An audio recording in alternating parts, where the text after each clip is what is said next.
Hey guys, let's talk about how you can increase the sales lifespan, the period of time that your book is making good sales, by up to potentially 2x to 3x to potentially even more depending on your case. So as self-publishers or as entrepreneurs, however you want to look at yourself, what we want in an ideal case, we want that effort that you put into, that money, that time, that energy that you put into each and every book, each and every product. You want it to, yield dividends, yield you royalties forever. 100 years later, in an ideal scenario, you'll still be making sales. So whilst that most likely will not happen, 100 years later, you won't be making sales, but you do have quite a bit of impact. There's quite a bit of things that you can do to extend the sales lifetime of your book. And that's what we want. So there are three main elements that go into this. And out of those three main elements, I'll extract 5 actionable points that you can, implement straight away into your self-publishing business. So the three main elements are, number one is your niche. If we visualize like a pyramid, your niche is going to be at the bottom. It's going to be the base.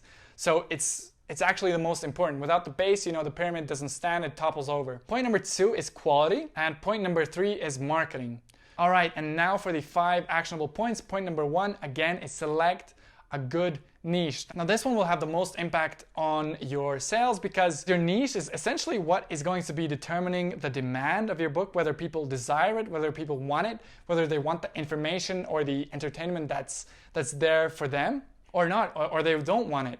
So, if your niche dies off, if people are not interested in next month in what you have to offer them, you're not going to be making great sales. Conversely, if you select a niche that people are highly likely to be interested in 6 months from now, 1 year from now, 1.5 years from now, 2 years, 3 years, and so on, then you do have a likelihood of still having good sales later on. And without this one, none of the other steps matter. That's why, again, the niche is in like the base of the pyramid. So if nobody wants what you have to give, even if you have the best book in the world, it doesn't really matter. Point number 2, and it falls under quality, is improve the quality of your contents.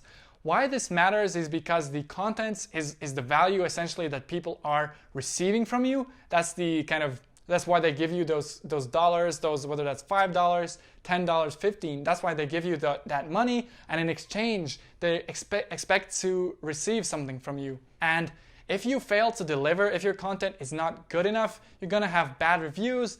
And of course, I've mentioned this before, bad reviews lead to a lack of sales, essentially. First of all, the bad reviews means Amazon is going to start de-ranking you. And a lot of bad reviews, again, means that people are going to start buying less. And it's just not a cycle you want to go down. And by the way, a really cool thing that Amazon allows us to do, Amazon actually allows us to keep improving the contents of the book whilst it's already up. So after you've published it, you can keep making edits forever and ever, and your book won't be unlisted. So it'll stay there, and once those new changes have been processed, they'll be just pushed and available for all the next buyers. So, and that's a really cool thing. That's something that we didn't have with CreateSpace. CreateSpace had to remove the book from sales for a few days, but with KDP KDP Print now integrated all into one system. This is a really cool advantage that we have, and I highly recommend that you use it because, okay, let's say you publish a book, you see it's getting great sales, but perhaps it has like 5 good reviews and then one like 2-star review. And the 2-star review is not just somebody who's angry, they have a good critique. And you can actually go ahead and take that comment, see what they said. Maybe they said, you've got some typos, I didn't like that. Maybe they said, I thought there's going to be more here for me. And so you can take that critique and you can actually go back and, add what they thought was missing. And you can go back and correct those typos. So highly recommend that you do that, and that will really help you to help your book to have, to keep getting good reviews, to kind of keep having a good listing and keep getting those sales in the long run as well, not just in the short run. And point number 3, again, falls under quality, and that is improve your book cover. Now, maybe you have a great book cover, maybe this doesn't apply to you, but a lot of the times this is something that you can play around with. And this falls under both quality and both marketing. So you can improve it from a quality standpoint. Maybe, maybe you were trying to save money. Maybe it looks a bit, a bit crappy, not the best cover in the world. And your cover really signals many things, but one of the things that it signals is the quality.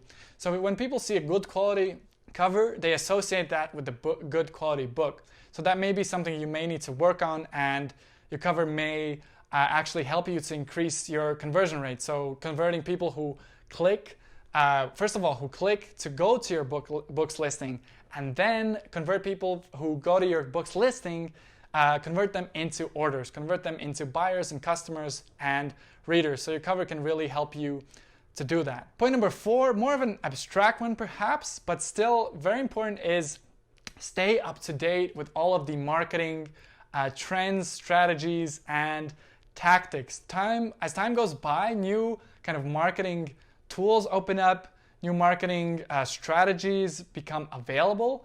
And so it is quite important that you stay up to date if you want your assets, your books, your products that you've built up, if you want them to keep getting sales throughout time. A great example that I can give is Amazon ads. There was a time, and I was around, there was a time when Amazon ads were not available to self-publishers. There just wasn't this option.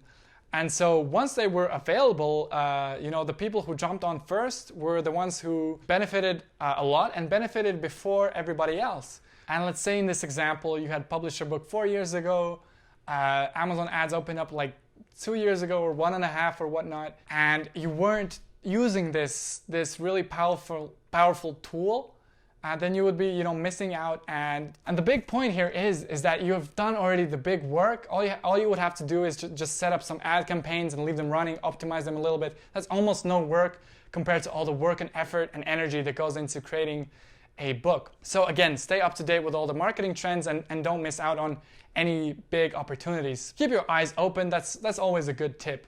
And point number 5 is pretty simple. Again, just publish more books. How that will work is when you publish a new book, every person who reads your book and who enjoys it, there will be a chance that this person will want more of your products. And that's how you will funnel them down into your other previous books and keep the sales moving for them as well. So once again, to sum up, the 3 main points that impact your book's sales lifetime are niche, are quality, and marketing. And the 5 action points that you can take are: 1, make sure that your niche has a good chance of a longer sales rate throughout time. So it is highly likely to be in demand 1 year from now, 2 years from now. It's not just a 1 week long fad. Point number 2, if it's relevant, improve the quality of the contents of your book. Point number 3, again, if it's relevant, improve the quality of your book cover. Point number 4 is stay up to date with all of the marketing tools, the strategies, and the tactics. And point number 5 is publish more books. Guys, if this was helpful, feel free to subscribe, feel free to like, and I'll see you around. I'll catch you in another one of our upcoming videos.